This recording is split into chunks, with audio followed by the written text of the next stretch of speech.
I am so enjoying the heck out of this series. I really am.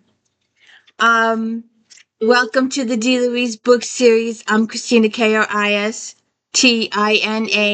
This is where we read books and talk about books. No special effects here, no theme music, none of that stuff going on. And she's always going off. Regardless of the time of day, she's going off. She can't tell time. She hasn't told time in years. Also, I tell you about the book. I tell you about the characters. I do not tell you the who done it, but I will tell you everything else about the book. Spoiler alert. Also, I have audio and video problems. This is the only computer I have. So this is what I have to use. I hope you will bear with me. Hewlett Packard and Best Buy tell me there's nothing wrong with my computer. But if you are one of the people that generously watch recaps, my Star Trek Next Generation recaps on Friday, you will see that almost every one of those videos has audio problems. And Flashback Mondays, where I talk about all my favorite. Where is it? It's gotta be here someplace. All the books in here. So if you're looking for a Regency or a contemporary romance or a paranormal or a Harlequin or a mystery or a suspense or an inspirational, tune in to Flashback Mondays. We started with 2007. We're finishing up 2011 and we will end with 2016. And of course, my daily book reviews. We are doing C.S. Harris St. Cyr series. This is book 9 in the series. And we have some questions here. Um, there's was this is there's been stuff like this in history before. Um, a child is separated from their relatives and supposedly beaten and tortured. And the family never sees the child again. They never get to see the body for burial. Is the child dead? Is the child alive? Were they conned?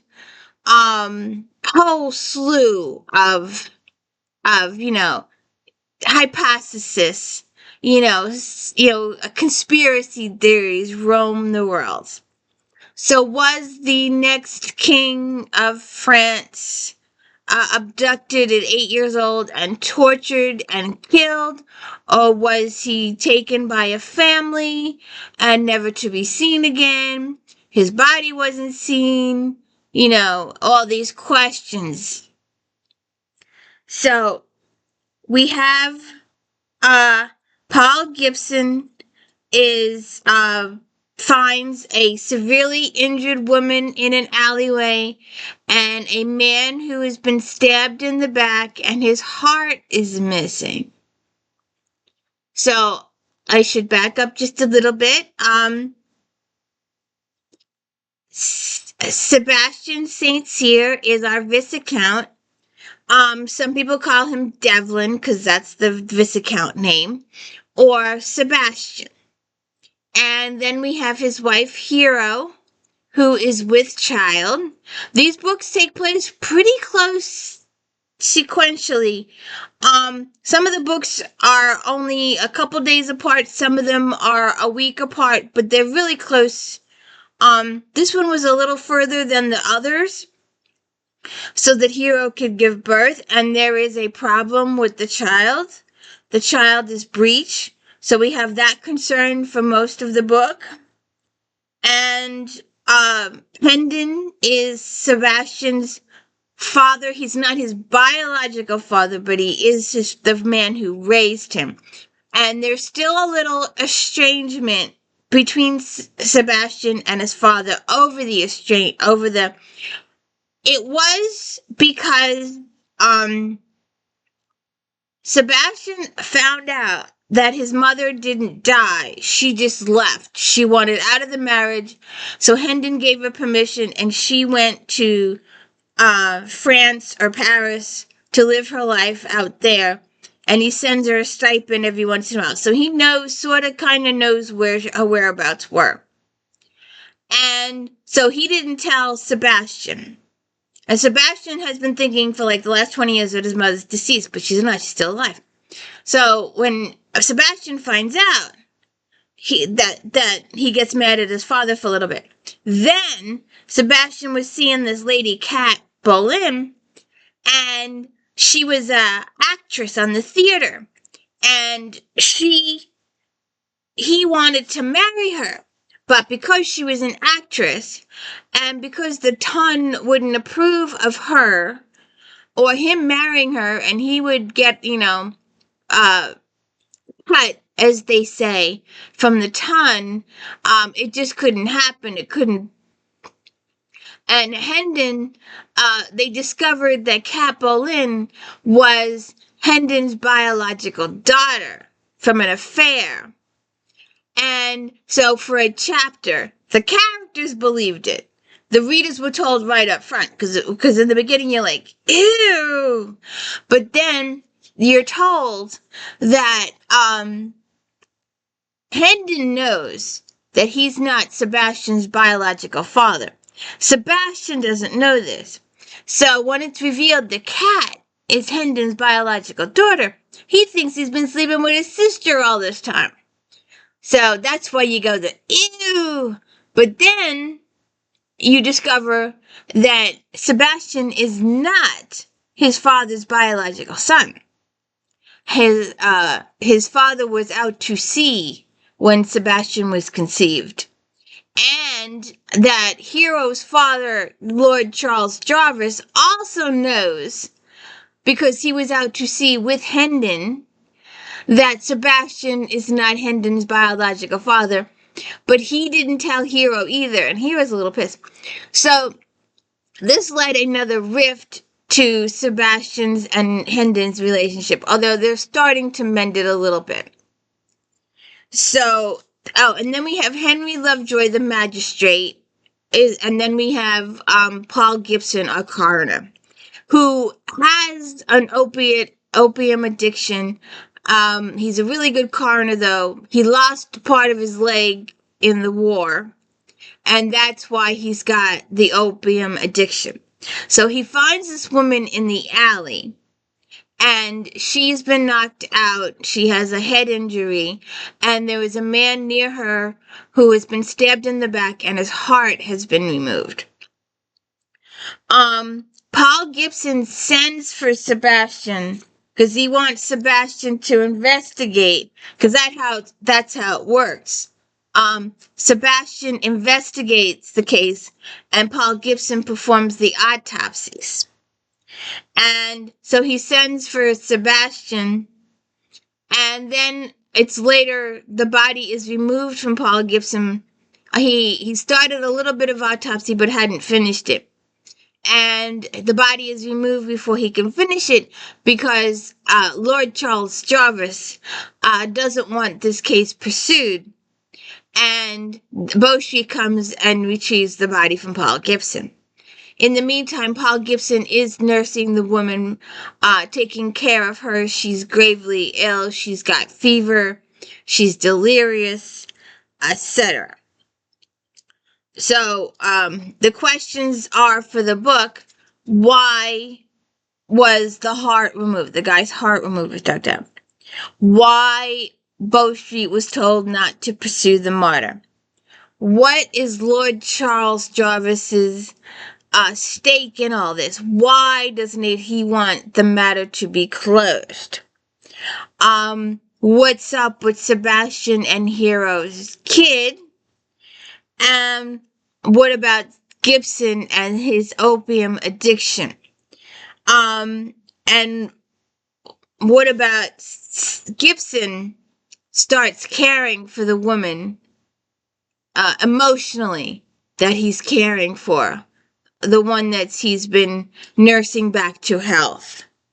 And he develops a relationship with Alex. Her name is Alexandria, and she, who is a physician, although she's not allowed to be a physician because she's a woman, but she recognizes that Paul Gibson has a serious problem with opium, and that she has methods to help him get through it. And we will get to that eventually in the series.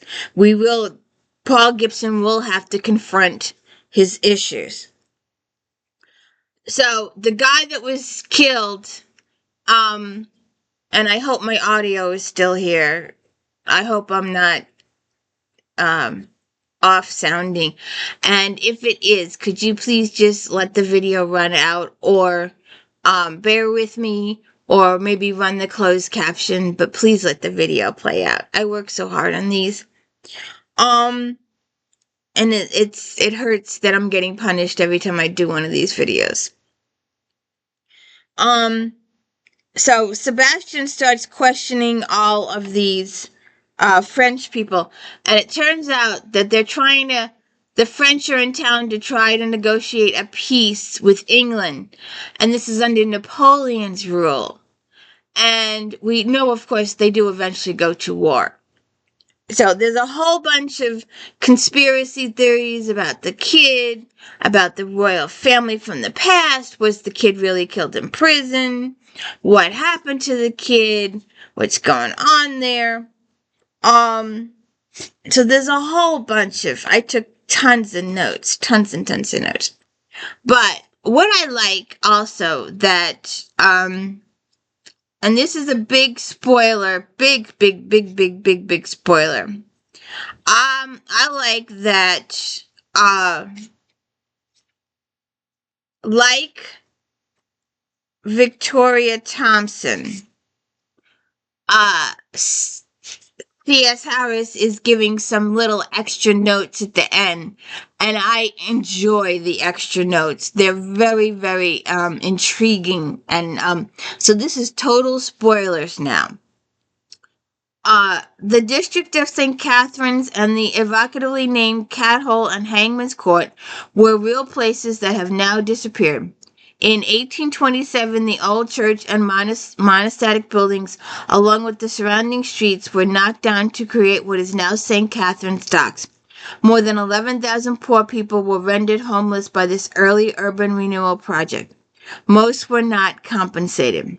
For a look at childbirth practices in England during the Regency period, see Judith Janice Lewis in The Family Way.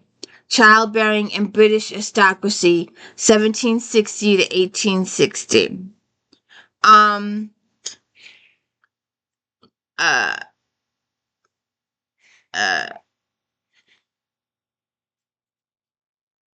She does talk about why,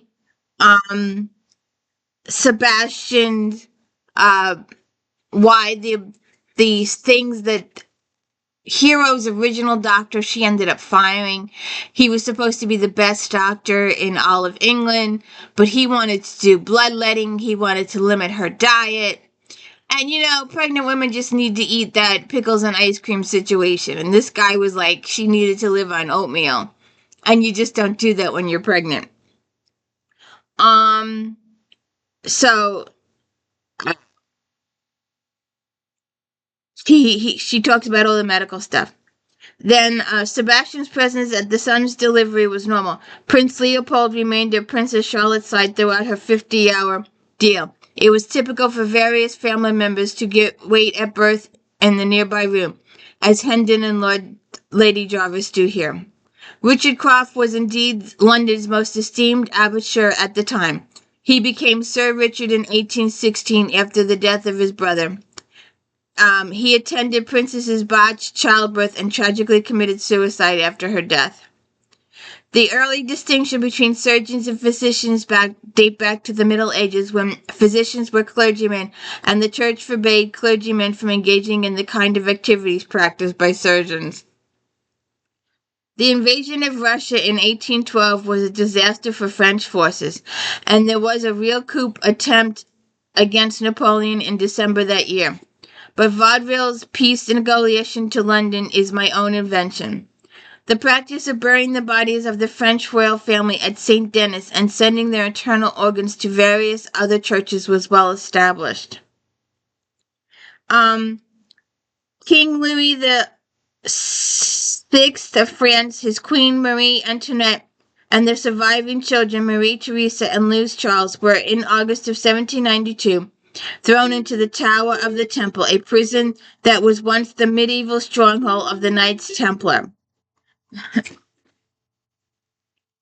So, the Dauphin Lord Louis Charles was 7 years old when first thrown into prison. By all reports, he was a happy, healthy boy with chubby cheeks, who's enjoyed the family's forced seclusion at Tuileries because, as once confined as a courtier, it meant he got to see much more of his parents than he did at Versailles. But then, of course, according to this book, he dies. So, this is a good series. I hope you will continue with it with me. And we are moving on to Who Buries the Dead. And please check out Flashback Monday. Thank you so much for joining me, and I hope the sound stuck the whole video. Have a good one.